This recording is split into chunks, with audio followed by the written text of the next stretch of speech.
Hello and welcome back to another episode of Into the 99 podcast, where we've got 99 cards because Commander's number one. I am one of your hosts, Daniel. I'm joined today with Slothy. Slothy, how you been doing? Oh, not too bad. How about yourself? I've been doing pretty good.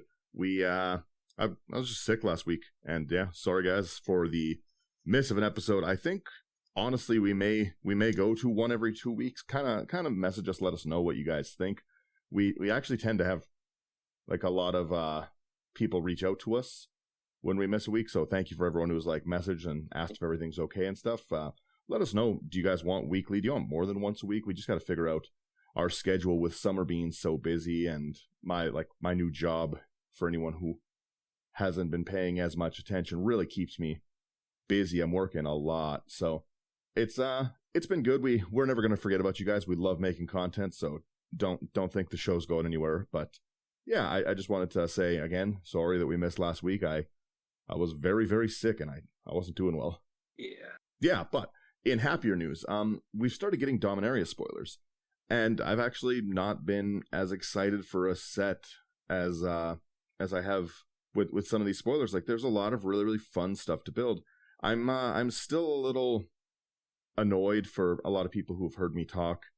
I'm not happy with the release schedule. It's too much product. It's too many things. Like, I loved like the commander sets where you got your commander set of the year, like your Ikoria decks. And I love just pouring tons and tons of money into upgrading them, making them playable. And I can't keep up with like 15 commander decks on top of all of the other commanders that I want to build from each set. It's just too much product all the time right now. Yeah, absolutely. Yeah, so I've been a little bummed out. I think we're going to do like an in-depth like analysis episode where we talk about like how it's gotten so much more expensive. But that being said, there's just been a lot of really, really cool commanders that have come out. We actually had a different episode planned for this week until we saw this card. And Slothy was immediately like, hey, I'm building this. This is an awesome card. So this is from one of the new Dominaria ones. It's probably going to be that and spoilers for the next little bit because there's just so many cool commanders. I think they have possibly the best 5-color budget commander ever printed, and we'll go into that on maybe next week's episode.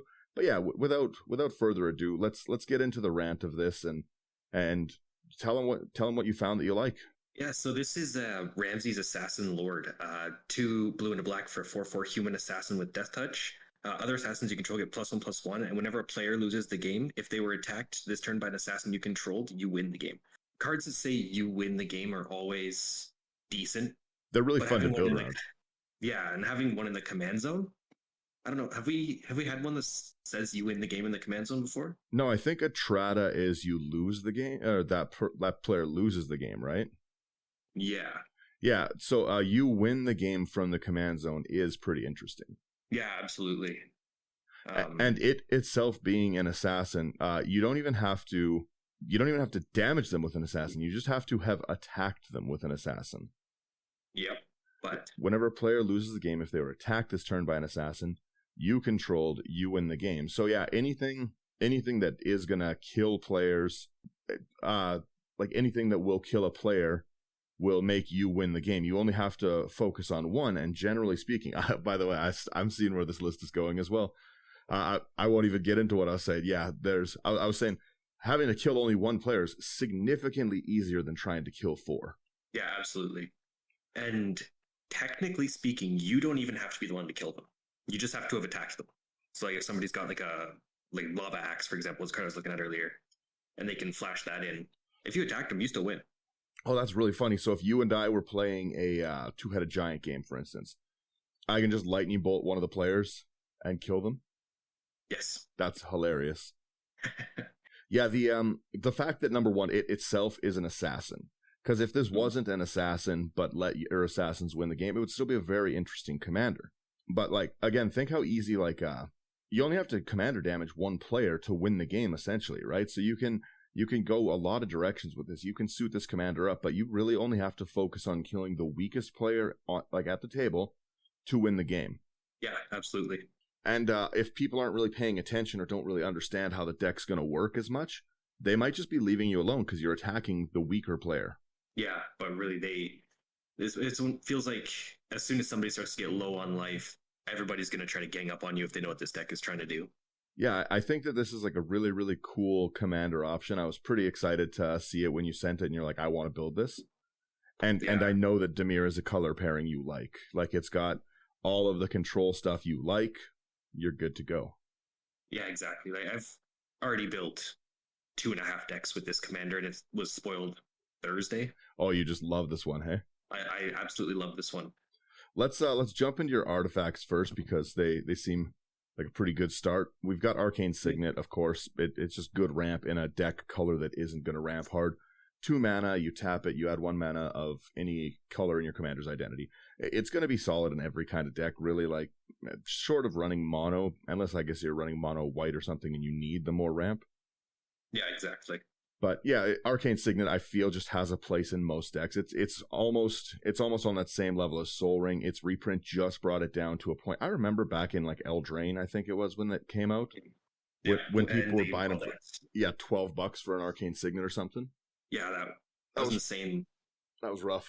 Then we've got Basilisk Collar, 1 mana for an equipment. Equipped creature has Death Touch and Lifelink, and it's got Equip 2. Yeah. Yeah. Death Touch is great. Yeah, absolutely. Especially if this is a deck you're trying to swing out, you don't want things to block, so. Mm-hmm. And if things end up blocking, just kill them anyway. Yep. Well, and the lifelink is going to be important in this deck, because I feel like you are going to make enemies pretty quick. Oh, absolutely, yeah. Yeah. It's whenever a creature you control deals combat damage to, the next one. I got ahead of myself. Biden of Thassa is the next one on your list. It's 2 double blue for a legendary enchantment artifact. Whenever a creature you control deals combat damage to a player, you may draw a card, which is just a phenomenal ability. And then 1 in a blue, creatures your opponents control attack this turn if able. That's such a good way to force it so that they don't have blockers. Mm-hmm. Because if you know that you can't kill me, or that I can't kill you, like I only have, like, let's say even 30 damage. You just force me to attack. Even if I try and turn that attack on you, it doesn't change that you've got such a quick I win available from the command zone. Yeah, absolutely. So I really, really like the force attack. Mm-hmm. Oh, your next card's pretty cool too. Go ahead with that one. Next up, we've got Blade of Selves. It's 2 mana for another equipment. Quick creature has Myriad, and it's got Equip for 4. Yeah. Good way to spread some stuff out. Oh, that's always a good one. We've got more ramp as well here with our Dimir Signet. 2 mana for a simple tap, 1 and a tap. You get 1 blue, 1 black mana. Good ability. Yeah. I do like your next inclusion a lot. Yeah, why don't you take it? Yeah, it's Maskwood Nexus, which is such a fun card to play around with. We've got 4 mana, colorless. Creatures you control are every creature type. The same is true for creature spells you control and creatures that aren't on the battlefield, which is just a great card for any kind of tribal deck. They just spoiled a new Griffin commander, and this is going to be like a big part of that because it's not a great tribe. Yeah, exactly. Right, but it also has the ability for 3 mana, you tap, you create a 2/2 blue shapeshifter creature token with Changeling, so it's every creature type. So this is giving you more and more of your assassins that you so desperately need to kill players with. Yeah. Yeah, and it's just a great mana sink to. I love this for any deck that cares about a tribe, and I win the game tribal is pretty cool. Yeah, absolutely. Well, and your commander also is pumping the assassins, right? So you're at 3 mana making 3/3 blockers is pretty solid. Yeah, exactly. It's not a bad rate at all. Yeah. Next up, we've got Mindstone, 2 mana, tap to add colorless. You can tap 1 and tap it to sacrifice it and draw a card. Yeah. Plain and simple. You've got a card that was the bane of my playgroup for a while. Quietus Spike. 3 mana, it's an equipment. Equipped creature has Death Touch, which again, I've talked about, is an amazing ability. Whenever equipped creature deals combat damage to a player, that player loses half their life rounded up, and it equips for 3. That's such a rough ability to get hit with, like half of your life, especially if you're a life game player. That's really, really painful. Yeah, and it just makes the deck that much easier to win with if they're having their life total every time. Well, yeah, if you're playing against a big life game player, this is a great card for it. But again, we're trying to make one person lose, and ripping half their life away is a great way to start that. Yeah. Then we've got Soul Ring, 1 mana, tap to add 2. Yeah. I actually really like this Warhammer art on that. Yeah, the Abaddon, the Despoiler artwork. Mm-hmm. That is actually really nice artwork. I hope that that's an available art instead of just in the commander decks. Yeah, hopefully. I'm sure we'll be able to find them somewhere, though. You also have a Swiftfoot Boots, protect your commander because you want to win the game. You don't want it gone off the board. Mm-hmm. 2 mana, equip creature has hexproof and haste, and it equips for 1. Yeah. Then we've got Talisman of Dominance. 2 mana for an artifact, tap to add colorless. You can add either blue or black, and it'll deal 1 damage to you. Yeah, fair. I'll let you take this next one too, because this is a very fun inclusion. Yeah, so this next one, I don't know if we mentioned, but this is the budget version of the deck that we're going over. This is an awesome win con in that it's Vorpal Sword. Single black for an equipment. Equipped creature gets +2/+0 and has Death Touch. And you can pay 5 triple black, so 8 mana total. Until end of turn, Vorpal Sword gains whenever equipped creature deals combat damage to a player, or whenever equipped creature deals combat damage to a player, that player loses the game. And it's got equipped for double black. So if you can get this through and attack somebody, make them lose the game with one of your assassins, you win. Well, yeah, and you have some unblockable stuff in here, which is pretty cool. Like I said, the Biden of Thas is going to make it so that people don't have their blockers. You only have to kill one person, right? So something that makes players lose the game makes you win the game, which is not usually the case with a card like that, right? Yeah, exactly. So this is a very, very cool inclusion of it. I've actually never personally seen a win with the Vorpal Sword. I would enjoy that. Well. Yeah. And then you also have Whisper Silk, which is 3 mana. Equipped creature can't be blocked and has Shroud and equipped 2. So another great way to just get things straight through, smash through creatures. This Whisper Silk Cloak is quickly becoming one of my favorite cards of all time. Whisper Silk Cloak is a great card. I've noticed that it's been in, I think, every deck that I've done since the Zangief one. Just in love with it, hey? Yeah, absolutely. Let's move over to your Planeswalkers here. Just about to say that. So we've got 2 Planeswalkers. The first one is Ashiok Dream Render, 1 hybrid Dimir for a 5 loyalty Planeswalker Ashiok. Spells and abilities your opponents control can't cause their controllers to search the library, and you can -1 target player puts the top 4 cards of their library into their graveyard, then exile each opponent's graveyard. It's a phenomenal control card. Absolutely. Again, you're outright stopping. You're just outright stopping searching, which is very, very rough. Like if you're playing against me, for instance, I mana ramp everything. Everything is like I'm going to cultivate into blah blah blah into the loss of a search, because it's not just like black tutors, it's land tutors, right? I can't crack fetch lands. I can't. This card for 3 mana puts in a phenomenal amount of work, and then it also just destroys graveyard themed decks. Like it just destroys like a Muldrotha deck, a Marin of Clan Neltop deck, any of those like playstyles. At its -1, 5 times in a row, you can hit everyone at the table's graveyard. It's brutal. Yeah. I really, really like Ashiok, especially if you can proliferate it up to keep doing it. They also, the mill 4 is also rough. Yeah, definitely. Especially if they've tutored for something to the top of their library. Yep. Just have that player put that card into their graveyard, then get rid of it. Oh, Scheming Symmetry is my favorite pairing with something like that. Yeah. Everyone puts it to the top, and then I'm like, okay, you can mill your top 4. Oh, I'm a bad person. We also have Vraska Scheming Gorgon. 4 double black for another 5 loyalty Planeswalker. It's Vraska. +2 creatures you control get 1/0 till end of turn. Good little pump. -3 destroy target creature. Good removal built in. And then -10 till end of turn. Creatures you control gain Death Touch, and whenever this creature deals damage to an opponent, they lose the game. Yeah. So again, you're really trying to just make one person lose. Doesn't matter who. It's not personal. Just one person has to die so that we can win. Yeah, absolutely. And it's a -10, but with the amount of blockers you have already and the ones that you can make through things like Maskwood Nexus, you should be able to protect it as well. Yeah, well, there's like another.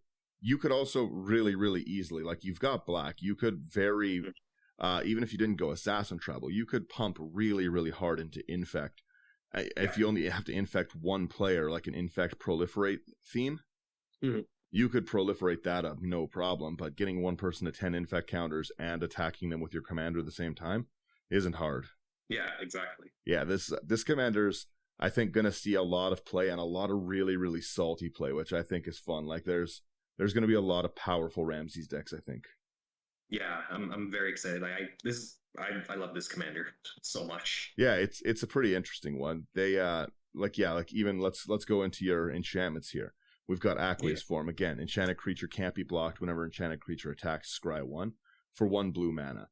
that blue's got so much like can't be blocked. It's got so much control built in inherently.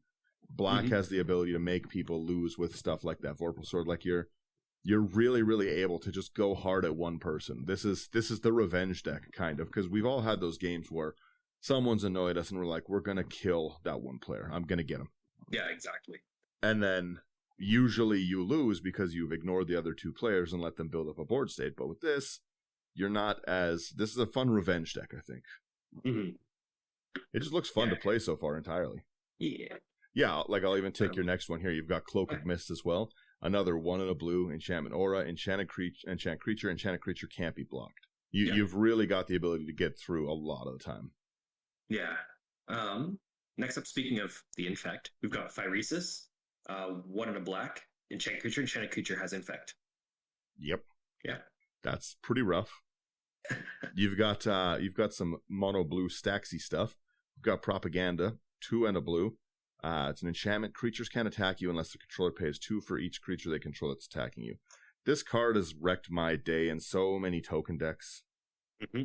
Yeah, this deck is going to generate a lot of hate, like we were saying, so making it harder to attack back at you, I'll take it. Yep. Then we've got Reflections of Litjara, 4 and a blue. As in Reflections of Litjara enters the battlefield, choose a creature type. And whenever you cast a spell of the chosen type, copy that spell. I wonder if it's a really cool card, yeah. I wonder if the players can guess what kind of creature type I'm going to pick. Yeah, right? Reflections has just been seen more and more play, like especially like in my groups, and it's such a cheap card. Like your foil, if it's $1.50, it really, really puts in so much work. Slapping this down when you're playing slivers or something like that is, disgusting. It's disgusting, yeah. Yeah. This again, I play this in a few zombie themed decks. Like it's just a really, really powerful card. I really like it.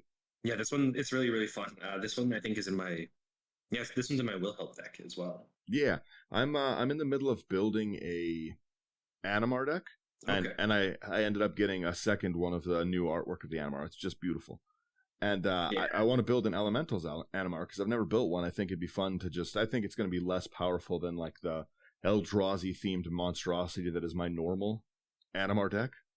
Yeah. But I just think that Reflections would like slot so well into it. Like it's such a cool card that I'm really happy is low priced at the moment. Yeah, absolutely. I hope it doesn't go up more, but it's been reprinted a fair amount of times already, it looks like. It's been included in a few things, I think. Yeah. Oh, and then you've got another one, Tricks of the Trade, 3 and a blue. Enchanted creature gets 2/0 and is unblockable. All of these things going on your commander. Again, that's like 6 damage every time you get hit with a commander. That kills you pretty quick to commander damage. Yep, that's 4 turn clock. Yeah, like it's pretty harsh. Like again, having to kill one player with commander damage is no problem at all. Just I would love to win every time I kill one person. Yeah, that would be really nice. Yeah, that's the dream. Let's do your sorceries next, because I like that part of the list here too. Yeah. So first sorcery is Artful Dodge. Blue for target creature is unblockable this turn. It's got flashback for a blue. Yeah. So that's 2 of the hits you need on your commander right there. Mm-hmm. That's pretty rough. Yeah, 1 mana sorcery is pretty cool. You got Beseech the Queen, which I always have loved the artwork of. I love anything that involves Una. Yeah. You can pay, these are all hybrids, so it's either 2 or a black, 2 or a black, 2 or a black. You search the library for a card with CMC less than or equal to the number of lands you control, reveal it, put it into your hand, then shuffle your library. I think it's a really, really, like you had mentioned earlier, this is the budget version of your deck. That's a really fun budget. I actually didn't even see how low this budget was. That's awesome. Yeah, sorry, I'll go back into that. This is a very budget tutor. It's a great inclusion. This deck, by the way, I just looked, sorry. Again, Slothy said it was a budget. This is a $100 deck. This is a $100 deck where you can just like outright smoke one player with. Yeah. Yeah, I'm a fan of that. Yeah, with the other version that I built, the last budget version, I kind of upgraded the interaction and the tutors mostly. Like creature suite stayed pretty much the same. Well, this is even so. I don't know if other people's game stores do this up. Like my personal game store, they like put together a lot of commander decks as it's kind of like a shell and stuff, right? But this is a $100 deck. Like buying this to play outright, like this looks like it'd be fun out of the box alone, and we're not even into like the instants or creatures yet. Like this is This is like a really, really cool list, and it's at quite the budget. This is awesome. Yep. You've got multiple alternate win cons. You've got some tutor. You got interact. I like this. I really like this list, Sloth. Well, thank you. Yeah. I'll let you jump into the next one here. Yeah, so this next one is Crippling Fear, 2 double black. Choose a creature type. Creatures that aren't the chosen type get -3/-3 until end of turn. That's brutal. Yeah. That's really rough. That, again, board wipes and kills all my creatures. Think about how often Elish Norn just ruins the day when it hits the table. Yep. And then, yeah, apply it to everything. Ugh, gross. With an extra 1/1. You've also got Diabolic Tutor. 2 double black, you search your library for a card, put it into your hand, and then shuffle. Again, it's not the most mana-friendly tutor, but if we're going budget, you can't beat this card. Yeah, like I was saying there a couple minutes ago, in the bigger budget version of this one that I had, this was a Vampiric Tutor. Yeah. But for $1.50. Yeah. Who's complaining at that, right? Exactly.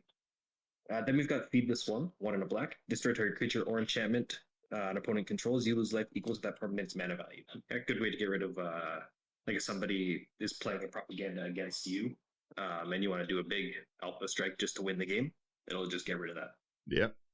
Well, it's an important one to, it's an important one because you don't really have access to what you need to remove those things. Enchantments are becoming more and more of a problem. Yeah. So what one were we on there? We were on Kiku's Shadow. Okay. A card I've actually never seen. Double black, target creature deals damage equal to its power to itself. So kind of like a double Justice Strike. Yeah. That's a pretty cool card. I've never seen that one. Yeah, 25 cents for something that's usually going to be some removal. Not bad. Yeah, I like that. And the final sorcery we've got is Sleep. 2 double blue. Tap all creatures target player controls. Those creatures don't untap during that player's next untap step. That's rough. Yeah. Again, when you're trying to kill one player, that's very, very rough. That's brutal. Yeah. We go over into your instance section. Number 1, 15 instance at $10.48. That's wicked. That's a great price tag that I love to see. We started off, we've got Aetherize, which is one of my favorite cards to just hose players with. I love baiting people into trying to kill me. They swing everything they've got, and I Aetherize it back to hand.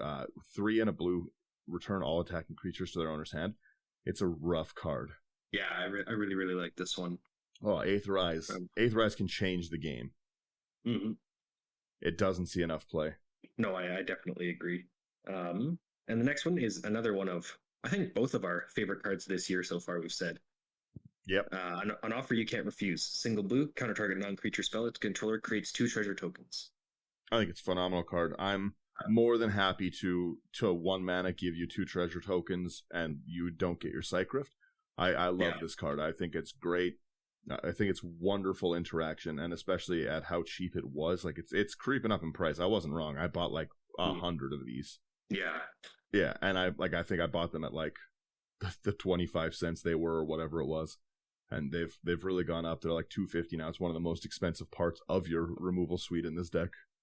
Yeah, this is 20% of the entire instant section.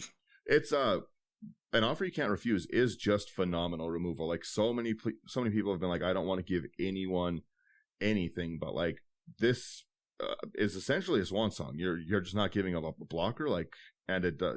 I was gonna say swan songs for enchantments. No, this is anything non-creature spell. Like you're able to really do a lot with so many planeswalkers, so many huge instants and sorceries, or like problematic. Like I don't know if everyone at home has a player like me, but like I love to play like chaos themed decks and stuff, right? And you don't want my warp world to go off.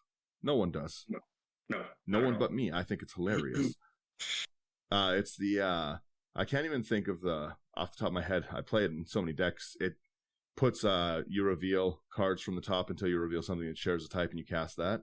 I know what you're talking about, but I also can't think of what it is. It's a red enchantment. It's very, very annoying for a lot of people. I love playing stuff like that. So an offer you can't refuse really, really does actually help out in a lot of what's going on. There's a lot of really problematic artifacts coming out, and we've got Brothers War coming up, and that's going to be another huge amount of problematic artifacts coming out. There's almost no way that it won't be. Yeah, absolutely. Like especially like that 1 mana artifact that's coming out in the commander deck. Oh, the Gerards, that's a phenomenal card. The Yeah, absolutely. if anyone hasn't seen that one, it's a 1 mana flash artifact that makes it so if people would take an extra turn, they skip that extra turn, which is great for somebody if they try to expropriate you. 1 mana flash this in and everyone just votes time and they say, okay, you get nothing. Yeah. Hose players hilariously, but it has the 4 mana, you tap and you exile the artifact that you flashed in. I can't remember its name off the top, so I'm just going to keep calling it the artifact. Gerard's Hourglass Pendant. Yeah, and I'm pretty sure it brings back all of your permanents that went to the grave from the battlefield this turn. Brings back artifact, creature, enchantment, and lands. Yeah. That went to the graveyard? Yeah. A lot of people aren't understanding how phenomenal this is with something even like Escape Shift in a Windgrace deck, where I'm going to throw away 10 lands, float 10 mana, and then bring back my 10 lands on top of the 10 lands I go get with Escape Shift. Like, this is it's a card that can actually warp the format, in my opinion. It's a phenomenal card. Oh yeah, it's amazing.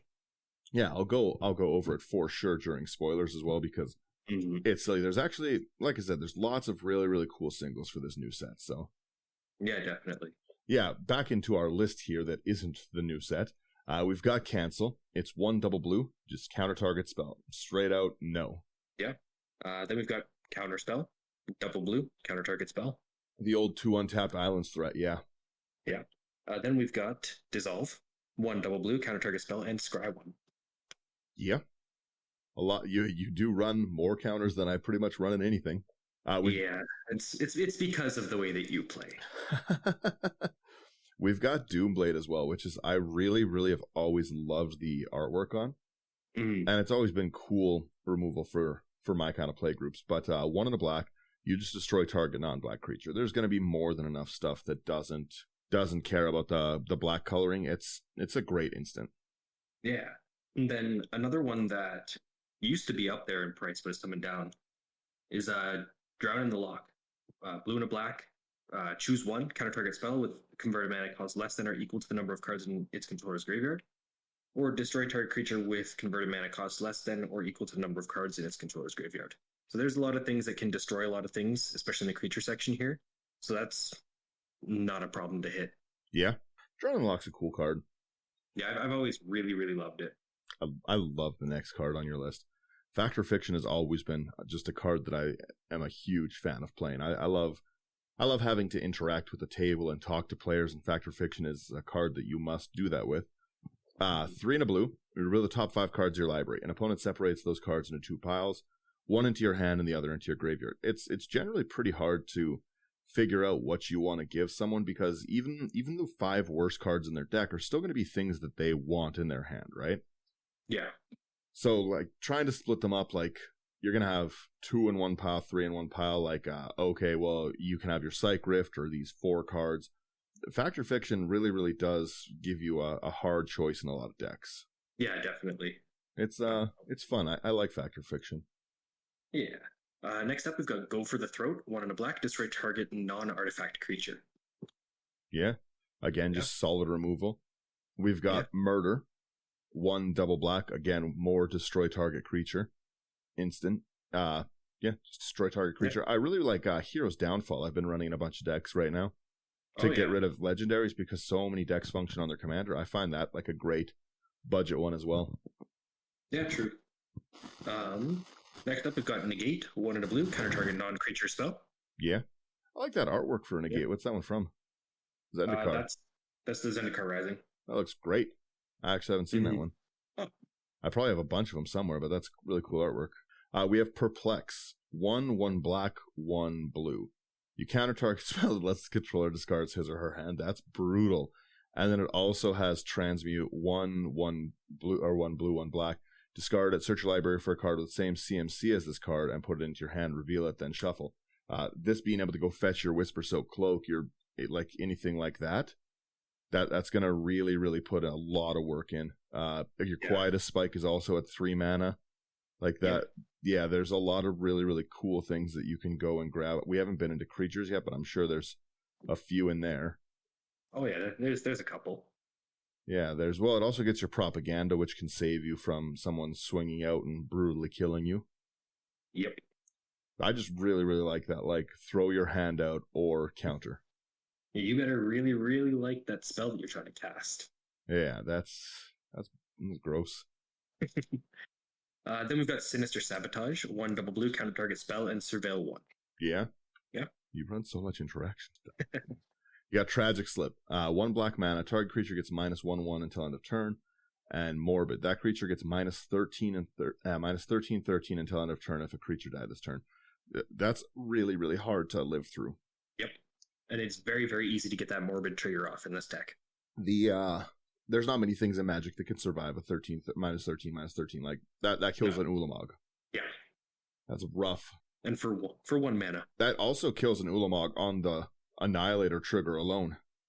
You attack me, okay, I sack a creature and I Tragic Slip you. Yeah. Blech. That's gross. Tragic Slip's a really cool card. Yeah, I really like that one. And then you've got good old-fashioned Unsummon. 1 blue mana, return target creature to its owner's hand. On its face, I've always loved Unsummon because, like, it can get rid of, like, something attacking you. It's a great response.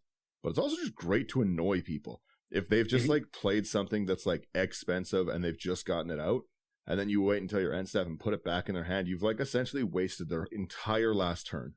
I love Unsummon. You're mean. Yeah, like, it's a lot of times, like, I'll wait, like, someone will get out, like, something that's, like, important. Like, they've got their Beast Whisperer out. It's turn 4. They're on curve. They've got 4 mana. It's Beast Whisperer. They're going to be able to start drawing cards. And I just, like, right before their turn starts, I put it back in their hand. It's wasted their entire turn. They have to dump that same 4 mana. They were probably, let's say they're flooded. They don't have the draw to drop these little elves that they were saving to get the draw to get to more land. Like, you can wreck someone's game with a well-placed Unsummon. Oh, yeah. Oh, I love it. I love it so much. Yeah, so then we've just got the creatures left. This is, for a $100 deck, again, it's hard to imagine that this deck is so cheap, like, looking at it, because this is something front to back that I would build and play. Like, I will probably build this version of this deck just to have as, like, a play test. I really like to teach players that are new to the game with something that has alternative win cons, so that they start thinking about the game isn't just killing people with combat. Sometimes there's other ways to win that you've got to look for. Mm-hmm. I think that those games like that, like decks like Amaze's End, stuff like that, I think that they, like, force newer players to, like, think of the game like in its totality instead of just, like, outright, like, I swing, you die. Yeah, right? exactly. Like, it makes players analyze the board state a little more, pay a little more attention. So this is something I'd probably build myself, like, outright. Before we get into your creatures, let's go into your lands, because there's not too much in it, but it does have the one most important land for anything you want to smash people with, and that's Rogue's Passage. The one, it taps for colorless or 4 and tap, target creature can't be blocked this turn. It's a great card. Yeah, absolutely. Yeah. Yes, like that was the big one. Now we've got 23 creatures at $24. Like, you're barely over $1 a creature. Yeah. And you got a lot of foils in your list too. Yeah. Well, let's start it off with the best looking assassin in this list, Amoeboid Changeling. It's a beautiful assassin. It is a beautiful assassin. It's very deadly. 1 in the blue for a 1/1 shapeshifter. It has Changeling. It's every card type at all times. Target creature gains all types until end of turn, which is very funny. Or target creature loses all types until end of turn, which is, it's not horrible if someone else is doing something like this, or the ninjutsu stuff, like the ninjutsu commander is really popular, so taking ninja away from them. Or even if your opponent has, like, 1 assassin, make it lose that and then cast Crippling Fear. Just a -3/-3 that as well. Oh yeah, true. Or you have something that isn't an assassin for some reason and you want to save it. Yeah, I think there's 2 that aren't assassins in here. I just love the idea of altering this card with, like, a headband and, like, a little, like, assassin dagger or something. I probably will get someone to do that if I do build this deck. That's really funny. Yeah, Amoeboid Changeling is such a cool card. I love all the shapeshifter cards. Yeah. Then we've got Even Heartstabber, blue and a black for a 1/1 bird assassin with flying. As long as there are 5 or more mana values among cards in your graveyard, Even Heart Stabber gets +2/+2 and has Death Touch. And when it dies, mill 2 cards, then draw a card. Yeah, not bad. Yeah. 1/1 flying assassin is pretty easy to hit people with. Again, you're just trying to whittle players down in this. You just have to kill one person. Yeah, exactly. Just one person has got to die, and putting like a quiet spike on this 1/1 bird assassin, rough. And even realistically, you could just kind of sit back, let everybody else kind of mess around, get each other down, and then just attack them once and then win. Yeah. If you really wanted to. The next one's a really, really good card for this deck too. It's Changeling Outcast. We've got 1 black for a 1/1 Changeling Shapeshifter. It can't block, can't be blocked. So it's very on theme of like you swinging out and just trying to, again, whittle one player down more. They can't be blocked. But you've got so many very rough things to put on this. Like I said, like a quiet as spike is disgusting to put on something that can't be blocked built into it. And losing half your life to a 1/1 is insane. Yep. It's rough. Next up, we've got Cruel Sadist, 1 black for a 1/1 human assassin.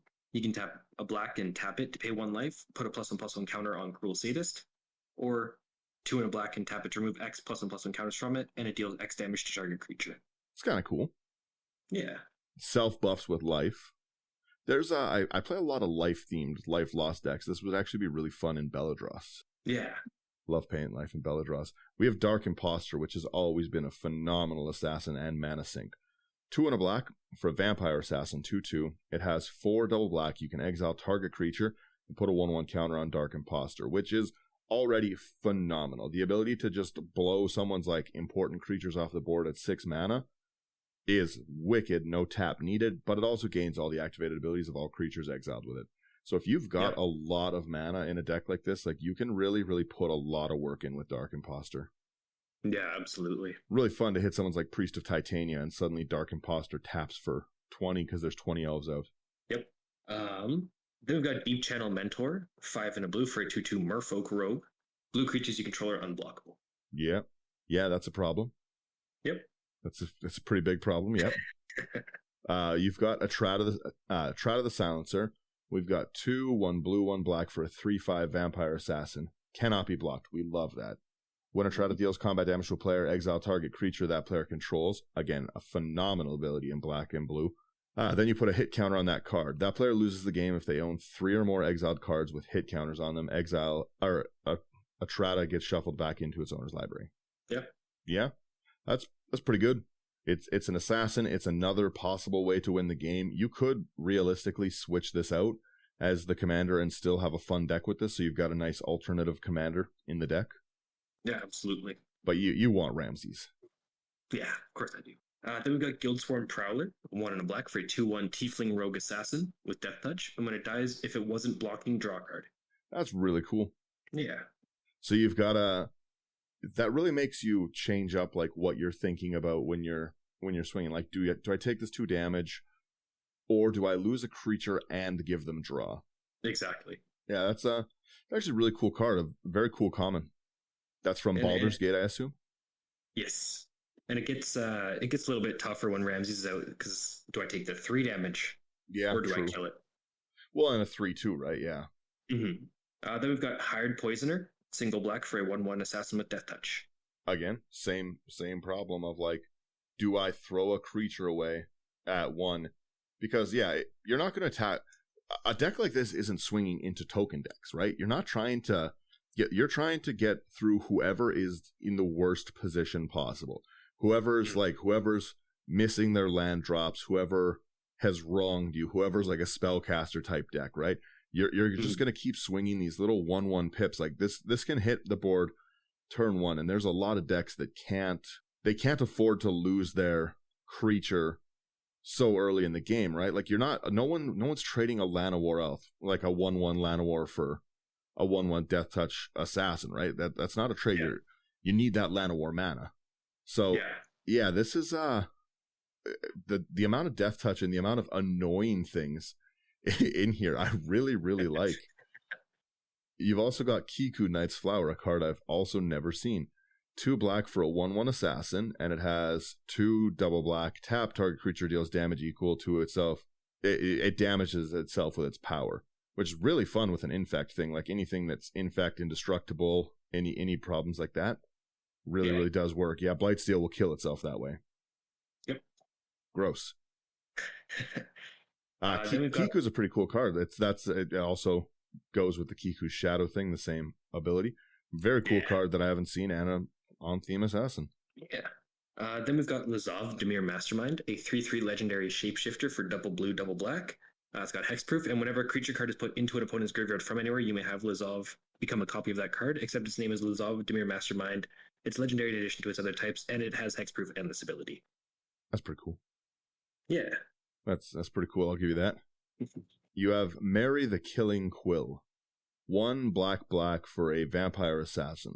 Whenever a creature an opponent controls dies, exile with a hit counter on it. Oh yeah, so with Atrata, you can just win the game very easy with this combo. Yeah, assassins, mercenaries, and rogues you control have death touch, and whenever this creature deals combat damage to a player, you can remove a hit counter from a card that player owns in exile. If you do, draw a card and create 2 treasure tokens. This is wonderful in a deck like this. Number 1, another alternative win condition when you pair it with Atrata, which is also in the deck, which is awesome. You have the ability to search for it with the Perplex, or the Perplex, or the Beseech the Queen kind of stuff. And that ability, whenever this creature, all your assassins are going to get, whenever they deal combat damage to a player, you can remove a hit counter from something they own in exile. You draw, you create treasure tokens. That's like really, really cool. And you have, again, more graveyard hose. That nothing's going to the graveyard if it's dying. It's getting exiled. Yeah. Then we've got Moth Dust Changeling. A single blue for a 1/1 shapeshifter with Changeling. Tap an untapped creature you control. Moth Dust Changeling gains flying. Another terrifying assassin. Yeah. I love it. I love it so much. You have Notion Thief, which is a card that greatly annoys me. 2, 1 blue, 1 black. It's a human rogue, 3/1 flash. If an opponent would draw a card except the first they draw in each of their draw steps, instead that player skips that draw and you draw a card. This card hoses the way I play a lot of the time. Not that I'm salty or anything, but this card should be Hull Breacher. Yeah, Hull Breacher is very good too. Next up, we've got Orvar the All Form, 3 and a blue for a 3/3 shapeshifter with Changeling. Whenever you cast an instant or sorcery spell, if it targets one or more other permanents you control, create a token that's a copy of one of those permanents. And when a spell or ability an opponent controls causes you to discard a card, create a token that's a copy of target permanent. Yeah, Orvar's interesting. The fact that it is also an assassin. Orvar's one of my favorite cards in Magic. Yeah, I really like him. It's one of the cards that I think has made one of my most out of control decks that has never been fun for someone else to play against. For anyone who wants to see it on the Into the 99, what's it called? YouTube. There's I played Orvar, Zach played Orvar, Benson played Orvar against Brian. 3 Orvars versus Brian. We just didn't tell him we were all playing Orvar. And it gets like just silly. Like I think I go infinite by making like I think 400 or 500 islands.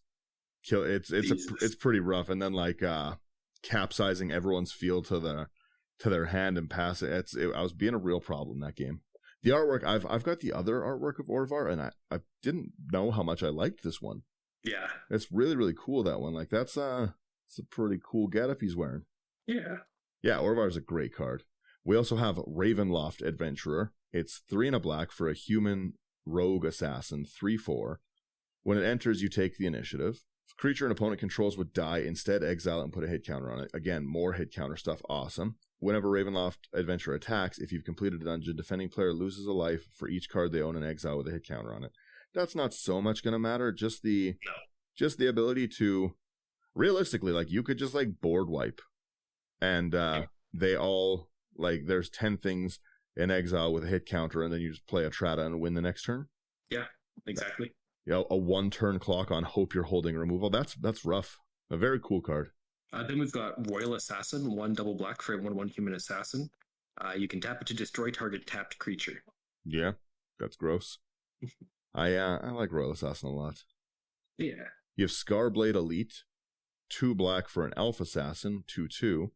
Remove an assassin card in your graveyard from the game, destroy target creature. That's fair. I like that. Yeah. Does what we need. It's with your commander out of 3/3 at 2 mana. You've got a lot of assassins to throw away as removal. Mm-hmm. Then we've got Silent Assassin, double black for a 2/1 mercenary. 3 and a black, destroy target blocking creature at the end of combat. Is that errata 2 assassin or no? Let me find out. Because I feel like mercenary is not a creature type. It is a human mercenary assassin. Human mercenary assassin. Okay, so it is also an assassin. Yeah. Interesting. Okay. Yeah.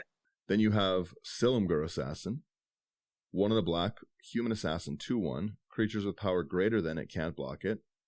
It has Megamorph. You can cast it face down as a 2/2 creature for 3. Turn it up at any time for its Megamorph cost and put a 1/1 on it. When it's turn face up, destroy target creature with power 3 or less an opponent controls. Yeah, I like that. Yeah. That's gonna be a 4/3 when you end up turning it up. Yep. It's got removal on it. Yeah, I like that. I really, really like Morph. Yeah, Morph was a good mechanic. This artwork's not good. No. Yeah, I don't like this.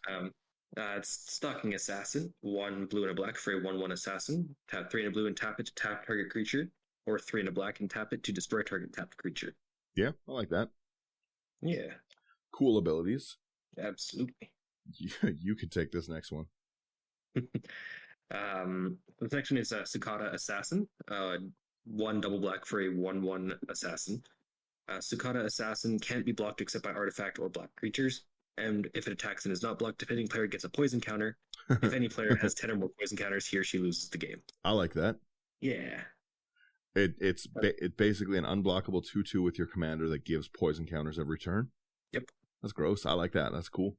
And then, yeah, I saw this at the very beginning. This is a very cool card. It's Virtus the Veiled, 2 and a black, legendary Azra Assassin. It's a 1/1. It partners with Gorn the Great, but we don't care about Gorn in this deck.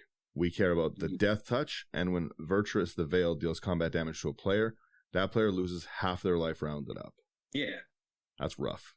Another way to just make the win a little bit easier. Yeah, losing half your life it's a lot. Yeah. Yeah, like I said, I love this deck. I think it's like super, like it's a really, really low CMC. It's like 2.7 average CMC. It's got tons and tons of ability to protect itself, tons of interaction, like compared to what I run. Mm-hmm. At $100 price tag is awesome. Yeah. And like 14 of that is your land base, and your land base is nothing crazy. Like it's... No, the expensive one is the Reliquary Tower. Yeah. Yeah, because everybody's got a command tower laying around somewhere. Everybody's probably got a Reliquary Tower laying around somewhere too, actually. Yeah, and a stack of islands. Like, yeah, realistically, without your lands, you're knocking this deck down to $86. Yeah. And again, there's nothing insane in the... Like, you've got Tainted Isle to, like, give you the tap for a colorless or tap for a blue or a black, activate only if you have a swamp. You've got a Sunken Hollow unless you control 2 or more lands, like a check land. Like there's nothing insane in the land base. Like, this is like a phenomenally built budget deck. Like, I can definitely see this putting in a lot of work, being a lot of fun. And again, at $100, like, there's no problem. Yeah. And I think the most expensive card in here is the Propaganda, which is $550. Yeah. Like, it's a lot of your sections are just really, really cheap. Your Planeswalker, $6. Your Instants, $10. Your Artifacts, $26. Enchantments, $8. Sorceries, $8. Creatures, $24. Like, I gotta say, you built a really, really cool deck at like a super great budget. Like, were you set out to try and make a budget deck, or? Yeah. Okay. Yeah, I was trying to make the $100 version and then try to get it as powerful as I could with the second version. Okay. The show notes, I might put the second, if you've scanned in the second version, I might put that one in too. So people can see the upgraded one, but I would build this deck for sure. This is a really, really cool deck. Thank you.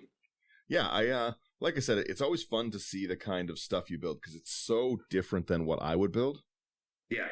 And it's just fun. Like, it's a really cool deck. Like, something so budget that can come out of like a new set like this is just awesome. Like, I don't think I'm ever going to become a Brawl player. No. But like the fact that like you've got something so budget, so accessible, so early on, like the sets, spoilers haven't even technically really started yet, I don't think, and you've already got like a killer Ramses deck built. Yeah, I love it.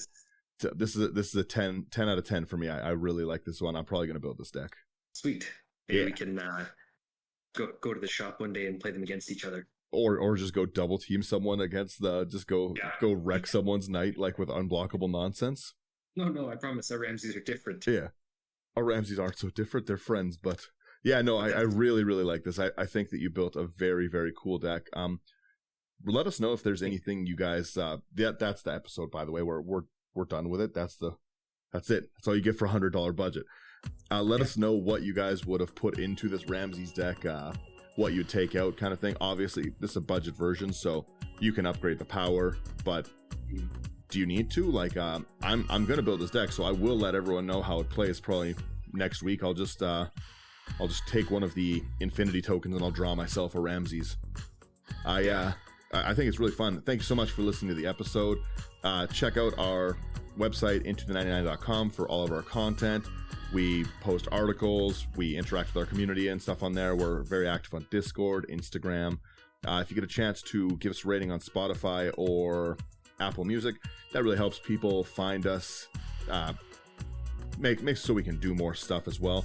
Again, thanks so much everyone for listening. We always appreciate that you guys come out and spend the time with us talking Magic, and I hope you guys are excited about this deck like I am. It's very, very cool deck, Slothy. I'm very excited. So thank you so much. You guys have a great week, and bye-bye for now.